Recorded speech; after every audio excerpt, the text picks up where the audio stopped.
Among the nations of the Sahel, Chad was a French colony from 1900 until 1960. France effectively immobilized the nation in 6 decades, preventing it from standing alone, even after it gained independence. As a result, Chad had to call the French military for assistance in 1986 in order to battle rebels. French forces have remained in Chad ever since, acting as they choose without facing consequences. They could murder anyone, violate human rights, and refuse to leave Chad even when the country's authorities told them to. However, in recent times, coups and Africa is now home to France. Times have changed. This time, a protest demanding the departure of French troops broke out after the military horribly mistreated the residents. There's no going back because there will likely be additional protests, which will fuel the belief that French troops would abandon Chad in the same way they did Nigeria. What action taken against the locals set this off? Let's investigate and learn the complete tale. A sad altercation occurred recently at a French military post in northern Chad, where a French army nurse fatally shot a Chadian soldier. As part of France's plan to defeat the French forces are stationed at Faya-Largeau, where the incident took place, to fight extremists in West Africa's Sahel region. A Chadian soldier in an anomalous state went to the French army base for medical attention, according to General Ali Maïdé Kabir, the governor of the Borko district. The rest is fake news, claiming that a French military nurse was wounded by the soldier when he took out a scalpel during the confrontation. The Chadian soldier died tragically as a result of the nurse deploying his handgun in self-defense. It is then when their deception comes to light. When is a nurse ever going to carry a gun? Exists a hospital? Everyone is able to reason rationally and understand that this was another instance of an innocent person being murdered when a nurse who is supposed to be caring for the patients is carrying a pistol. Following the news of the soldier's death, the residents of Faya staged day-long protests at the base entrance, hoping to gain in but failing. After dusk, the crowd slowly broke up. However, the story does not finish there. It's the beginning. This incident takes place in the backdrop of France being resentful of its former colonies in Africa. France withdrew its military from Mali and Burkina Faso following recent coups there. Furthermore, pressure to leave Nigeria has grown after pro-French elected President Mohamed Bazoum was removed in July, and France's military has been coerced into withdrawing. More information on the incident was given by a senior French military official in N'Djamena, the capital of Chad, who said that it happened during public medical consultations. The French nurse was attacked with a scalpel by the Chadian soldier receiving medical attention, and he had to use his weapon to defend himself.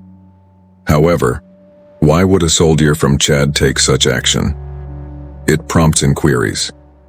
It is important for you to know that Faya-Largeau has been home to French military personnel for the past 4 years. Decades, with 40 soldiers at the moment. The military forces of France and Chad have jointly opened an investigation into the occurrence. But the people here weren't happy. As a result, there were demonstrations outside the military installation, and 2 people made an effort to enter the French military installation. The French army and hundreds of young people trying to get into the base clashed as a result of these protests, which broke out the day before. Sadly, at least 2 people lost their lives in the altercations, and 15 others, including women and children, were injured. Political scholar Varishtang Garlam Tolda of Chad pointed out that in the wake of the terrible event involving Mohamed Daku Hamid, members of the Chadian parliament had demanded that French armed soldiers leave the nation. The soldier from Chad, who was killed. Since the tragedy has stunned the populace, there is currently a chance that there could be further protests around the nation. They feel insecure in their own nation as French forces pursue and murder them. There is currently an indefinite curfew in place, and more information is not yet accessible.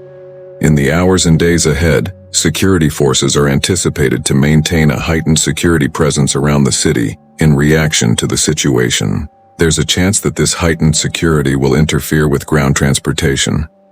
The likelihood of clashes with security personnel is increased in the event that more demonstrations take place. However, we must comprehend the anti-French demonstrations in Chad. Due to France's backing of the military-led administration in Chad, there have been recent protests against the country, inciting anger among Chadians and bringing up old grudges about France's colonial past.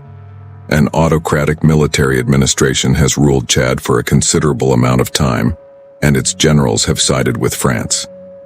The recent anti-French demonstrations, however, are a reflection of the dissatisfaction of common people with both the repressive government and France's alleged support for democracy. Since France supported the dictatorship of Idriss Déby Itno and his son, who was not elected, many Chadians hold a bad opinion of the country. For more than 30 years, Idriss Déby ruled over Chad with an iron grip. He took over in 1990 after he deposed Hossein Habré, another general who supported France. Habré and Déby had both fought against Libya during that country's war with Tripoli, and Déby's ascent was aided by French involvement in 1987. His son Muhammad died as a result of Idriss Déby's demise at the hands of FACT rebels, a faction comprised of ex-military personnel with purported Russian connections, taking control and dissolving the parliament without holding a democratic election. Local unrest has been exacerbated by these moves, as many Chadians believe that France is endorsing the continuation of military control. Furthermore, resource exploitation has been linked to France's historical involvement in Chad. Despite being its inhabitants, Chadians receive a negligible portion of the nation's wealth. The belief in question has intensified anti-French feelings among the people of Chad. Wakatama, a burgeoning civil society organization that had been on national television, planned the most recent demonstrations. Discussions intended to resolve the complaints of different political, religious, and ethnic groups. The government's move to reschedule these negotiations 2 weeks earlier, however, increased hostilities with opposition parties like Wakatama, France, and our own Stalin-era rulers. Max Lallengar, an Wakatama coordinator, said of the anti-French marches, "We just ask that our people be respected." The severity of the most recent anti-French demonstrations in Chad is also connected to France's waning influence in several African nations, such Mali, from which Paris withdrew its troops in February amid rapidly intensifying anti-French sentiment. Along with Burkina Faso, France also withdrew its troops from Niger. You should be aware that Macron's haughty foreign policy is defined by an antiquated understanding of global affairs, ignoring changing power dynamics in areas like West Africa, where France used to be dominant. Analysts point out that France does not view African nations as economic partners, in contrast to China.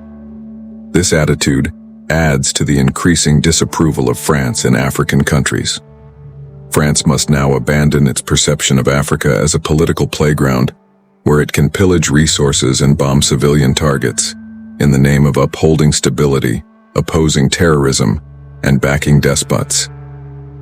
France has to understand that many Africans no longer tolerate the cruelty and impunity of French soldiers. The elites in France have not grasped this. French troops are being expelled from African nations as a result of France's failing 19th century approach to 21st century foreign policy. Every African nation severing its links with France has a sordid past entwined with the country. Chad's situation is the same. For a very long period, Chad was a member of the French colonial empire. From 1900 and 1960, the creation of the Chad military domain in 1900 marked the start of French colonial administration in the country. Chad started to have ties to the Federation of French Colonial Possessions in Middle Africa by 1905. In 1910, this group changed its name to French Equatorial Africa.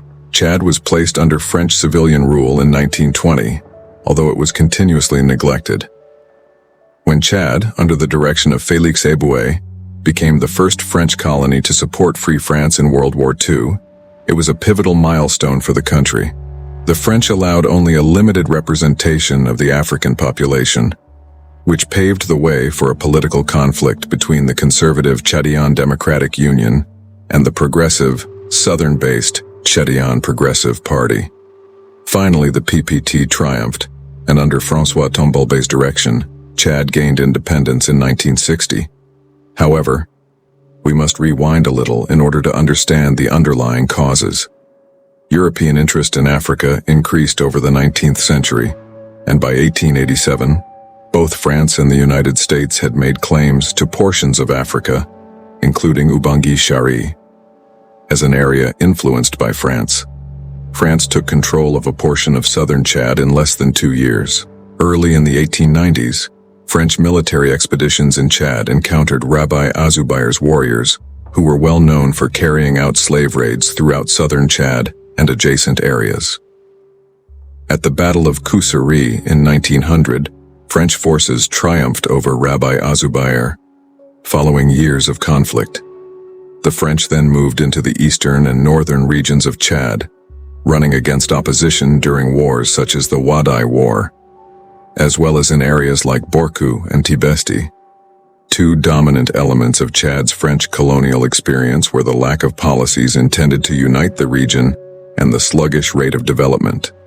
Within the hierarchy of French colonial possessions, Chad was ranked lower than non-African regions, North Africa, West Africa, and the Middle East, as well as other Central African French colonies. For more videos about Black history, culture, civilization, and identity, please remember to like, share, and subscribe to our channel. Now let's go on. The French saw Chad mainly as a supply of raw cotton and cheap labor for their more successful colonies to the south. As a result, Chad's attempts to construct governance and uphold law and order were scant. For the entirety of the colonial era, large portions of Chad remained essentially ungoverned. In 1905, Chad was connected to Gabon and 3 other southern French territories. But it wasn't until 1920 that Chad was granted independent colonial status and a single administrative policy. French Equatorial Africa was the collective name given to these 4 colonies, and the federation was supervised by a governor-general based in Brazzaville. The governor-general's orders had to be carried out in each colony by lieutenant governors chosen by the French government. Between 1910 and 1946, there were attempts to decentralize governance. Nevertheless, because Chad was farther away from Brazzaville and because France was more interested in the other colonies, Chad's lieutenant governor enjoyed more authority. 3 battalions, or about 3,000 soldiers, were stationed in Chad. Even less administration existed in Chad's northern and central areas than in its southern one. There were no more troops in the desert areas. French military administration made a loose accord with the locals of the Borkuenedi-Tibesti region. French rule had little effect in central Chad, since the prefectures of Ouaddaï and Biltine continued to defy French sovereignty. The colonial government found it difficult to maintain control over the sparsely inhabited prefectures of Salamat and Guera, as well as Arid-Kanem. Local rulers were allowed to retain some autonomy as a result of the French government's decision to use sultanates as an indirect form of rule and occasional pressure, and Chad was not like the others, where the Sara ethnic group and the surrounding communities adopted a direct civilian administration structure. The South experienced some economic growth, especially after large-scale cotton production began in 1929. The forced cotton production quotas and the low prices France paid for cotton, however, infuriated Southern farmers despite economic gains. Support for local chiefs by the colonial government in formerly stateless communities further exacerbated animosity, because these leaders were frequently French constructs. These elements aided in the development of a Saran ethnic identity among the local populace. Despite making a major effort to acquire Chad, France's governance of the region was uninteresting. Numerous postings were given to unpopular or inexperienced authorities, which led to significant scandals and unfilled vacancies. There were no formal administrators in 42% of Chadian subdivisions. All of this was being recorded in the hearts of the Chadi people, as much as in history. Libya's colonial master, Italy and France agreed a border adjustment in 1935 that moved the Libyan-Chadian border across the Iozu Strip and southward. The pact laid the groundwork for Libya's subsequent claim to the region, even though the French legislature never approved it, causing tensions in the area to persist for many years. Many of the recommendations were rejected by French voters following World War II. Progressive viewpoints supported by individuals such as Eboué. Nonetheless, a constitution granting Chad and other African colonies the ability to choose a territorial assembly with restricted authority was enacted in 1946. Representatives from all of the AEF were then chosen by this assembly to serve on the French General Council. Each region was granted the ability to choose representatives for French parliamentary bodies, and the title of Governor General was altered to High Commissioner. The colonies were renamed the French Overseas Territories, and African populations were granted French citizenship. However, the actual decision-making process, Paris continued to hold sway. A dual college voting system was also instituted by the 1946 reforms, with one college reserved for Europeans in Chad and one for Africans, who could only vote for the Collège des Autochtones. The administration of the AF was still dominated by French officials, and until 1955, there had been no official initiatives to teach Chadian Africans for positions in the civil service. The reforms did, however, end forced labor. Up until the early 1950s, the Chadian Democratic Union, a political organization created in 1946 and affiliated with the Gaullist Rally of the French people, had a significant influence on the country's political evolution. The UDT was a coalition of traditional authorities, mostly from the Muslim and Wadahian nobility, and French commercial interests. The African government officials connected to groups that opposed the UDT were fired or transferred as a result of the European community in Chad, abusing the civil service for partisan political ends. Later on, François Tombalbaye would rise to the presidency. Due to his union involvement and membership in the opposition Chadian Progressive Party, he lost his teaching career and was forced to start producing bricks by hand. By 1953, European control in Chadian politics had begun to fade, and the PPT had become the UDT's main competitor. The PPT was headed by Gabriel Lizette, a black colonial administrator who was deployed to Chad in 1946 after being born in Panama. Lizette went on to be selected as the Secretary General of the African Democratic Rally, which at the time was seen as a somewhat radical Marxist organization. Originally a territorial branch of the RDA, the PPT served as the non-Muslim intelligentsia of Chad's political platform. The UDT, which experienced internal strife and changed its name to the Chadian Social Action in the late 1950s, was allied with traditional rulers. Then, in 1960, Chad became independent at last. It lacked the elite institutions needed to govern the nation. Once more, France arrived claiming to be Chad's protector and took advantage of the opportunity to pillage. For the first 30 years after Chad gained independence in 1960, France was by far the country's main foreign backer and donor. Their economic relations were still strong at the end of the 1980s, with France providing grants and loans for development. France continued to offer significant military support, even if it was no longer the leading buyer of Chad's assets. France remained a significant contributor in agricultural exports. Chad continued to be a part of the African financial community, whose CFA franc was fixed to the French franc. French government and private investors owned a significant share of Chad's industrial and financial organizations. Furthermore, the Bank of Central African States was backed by the French Treasury, states, which functioned as Chad's and the other 6 members' central bank. Under Giscard d'Estaing, French government attitudes toward Chad changed during the 1970s. Mitterrand oversaw this transition. Prior objectives included maintaining French influence in Africa, taking advantage of Chad's natural resources, and strengthening Francophone Africa's position as a counterweight to Soviet power. These goals were replaced with purportedly anti-colonialist positions. Chad was battling near anarchy when the socialist government of France took office. This prompted the Socialist Party to restate its ideological position, opposing broad action in Africa in order to prevent conflict with Libya, another significant regional actor. In 1983 and 1984, President Mitterrand restricted French military participation to the defense of the N'Djamena region. France started to bolster its military presence in Chad that year and continues to this day. Along with Sudan and Libya, France gave the N'Djamena a lot of help in 1990.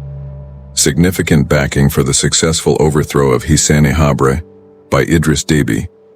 Déby took over as leader and continued to receive assistance from France to keep him in office, which resulted in the continuation of French military presence in Chad. President Nicolas Sarkozy paid a visit to Chad in November 2007 and proposed in 2008 that France's relationship with Chad, which was established during a previous political era, be renegotiated or ended. François Hollande, the president of France, also visited Chad in July 2014. France has made every effort to maintain its military presence in Chad throughout this entire period, and even now. The people of Chad are enraged by this. For years, tensions between France and its former colonies in Africa have been building, often culminating in riots and calls for the evacuation of French troops. The relationship between the French military and the Chadian people has become even more complicated in light of the recent incident in Chad, where a French soldier fatally shot a civilian of Chad. A similar occurrence occurred back in 2022. And lawmakers had demanded a review of military agreements with France, suggesting that the issue was becoming more and more political. But it didn't work. France faced criticism for its decision to post its troops in Chad. The people of Chad are aware that they have the authority to send French troops home after years of hostility. You should be aware that the people of Chad experienced similar emotions during their colonial control several decades ago. They were unable to speak out or take action against the French military at that time. However, they can now. French troops believe this time was no different, rather than being on the defensive. As they have been doing for years, they slaughtered the natives, but they failed to see that a wave of change had swept the nation. Chadians are already demonstrating in the streets, demanding the withdrawal of French troops. Nothing will become stable until this is accomplished. How do you feel? Will it be necessary for the French troops to leave Chad? Is it not the case that Emmanuel Macron ought to preserve his dignity by declaring the departure of French forces from Chad? Tell us what you anticipate happening in Chad. Would you like to see more videos similar to this one? Click the bell icon next to it and subscribe to our channel if the answer is yes. We have made the decision to present videos on a topic that is rarely discussed: Black history, culture, and civilization, as well as evidence of how magnificent Black people have been throughout history. I appreciate you viewing, and be sure to tune in for the next one.